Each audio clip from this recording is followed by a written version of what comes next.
What's going on, y'all? We back. Here we go again.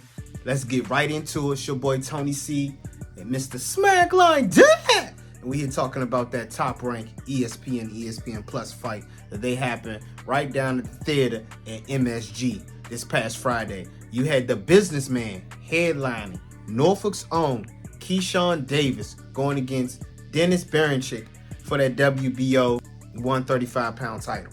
And all I can say is, Mr. Businessman took care of business. He didn't play no games with Dennis Berichyk, all the talking and all that. He was ready for it. And you could tell from the time he got into the ring. In the beginning, Dennis Berichyk was all a little bit, looked very awkward holding and all that. But he went back to his corner. Keyshawn told Bomac, like, listen, he ain't got nothing for me. And once he said that, it was a wrap. He took him out, kept hitting him with them liver and body shots. And Dennis Berichyk did not want any more of that. So he lost within 4 rounds, and now we have a new champion from Norfolk, Virginia. Give it up for Keyshawn Davis.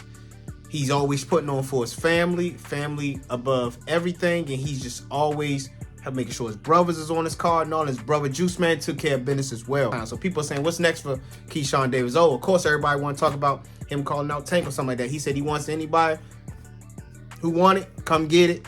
And already you got De La Hoya on DAZN yesterday already popping, talking about Keyshawn Davis. Now Keyshawn is going to feel somewhat of what Tank Davis feels when people just keep calling out his name, because now Keyshawn has gold. So people are like, yeah, we definitely want to make that fight. Because now, what's the numbers going to be like? I think Keyshawn could sell a pay-per-view now. So he's also the champion. So we're going to see if he's going to get on the pay-per-view cards and what's that going to look like for him. But people already starting to call him out. And of course, Andy Cruz already been talking. They fought in the amateurs. You want to fight him again? And he's like, yo. So you got Andy Cruz. Does Andy Cruz have enough wins under his belt to go at Keyshawn? Don't know. But like I said, it's a list of people. And then you got to start thinking. There's some people, one on the card, Abdullah Mason, who got it done. Going against Manuel Haynes. He got him up out of there. He got them up out of there within the 4th round, TKO style. Now, mind you, last time Abdullah Mason fought, his first 2 times going down was last fight. He got knocked down twice, but he still finished that fight.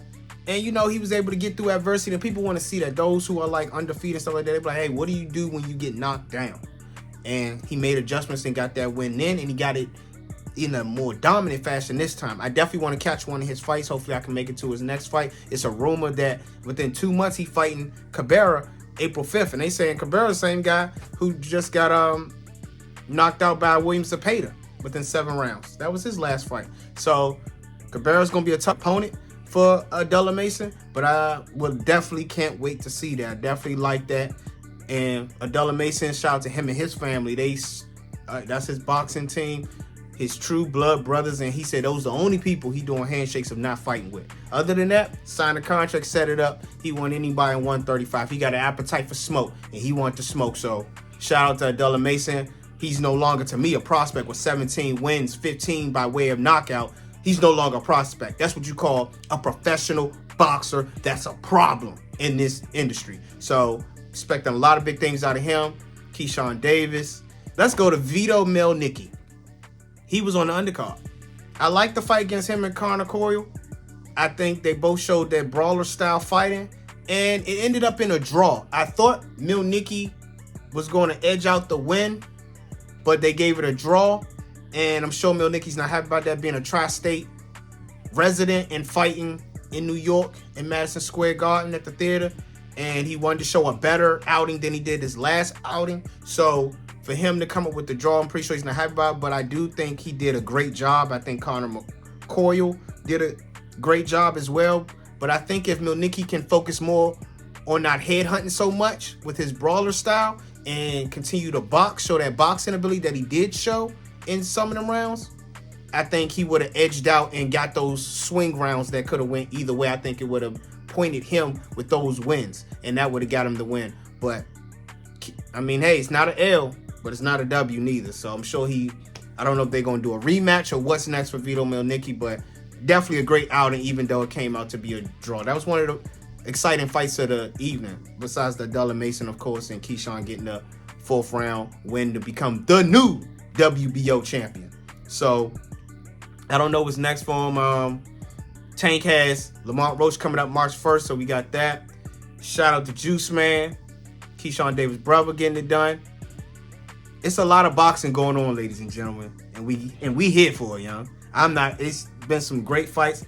Next week, we got the Kid Austin, Floyd Schofield, going against Shakur Stevenson. Can't wait to see that one. I'm not going to give my predictions yet on that one, but I can't wait to see that one. I just hope it's a great fight. I think it's two great fighters. Shakur going against the young Kid Austin. Can Kid Austin dethrone Shakur Stevenson and take that title? We will see. But y'all know what it is. Y'all make sure y'all like, comment, subscribe, hit that bell so y'all can get the noties and know every time that I drop and upload something. Follow me on all my socials, Instagram, Twitch, X, everything at Smack Like That. And y'all know what it is. Keep a go smack mentality, and it ain't too much you can't accomplish. Smack like that!